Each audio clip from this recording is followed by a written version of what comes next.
Welcome all of you. आज आपण अभ्यासणार आहोत if sentence pattern part first. यामध्ये आपण इफपासून वाक्य कशा प्रकारे बनवले जातात ते आपण अभ्यासू. इफचा अर्थ जर तर याप्रमाणे होतो. आपण आपल्या व्यवहारामध्ये सुद्धा जर तरचे वाक्य आपण बनवतो.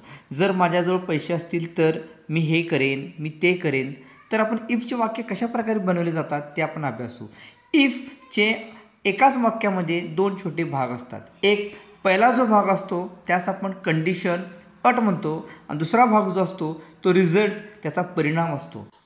इफचा पहिला भाग म्हणजेच अट जर सिंपल प्रेझेंट टेन्समध्ये असेल तर त्याचा परिणाम हा रिझल्ट हा सिंपल फ्युचर टेन्समध्ये असला पाहिजे.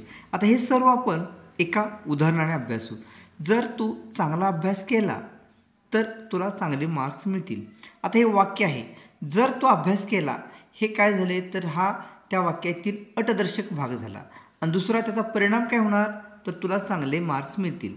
तर या पहिल्या भागामध्ये सिंपल प्रेझेंट टेन्स वापरावे, दुसऱ्या भागामध्ये सिंपल फ्युचर टेन्स वापरावे. आता हे वाक्य इंग्रजीमध्ये याप्रमाणे होणार.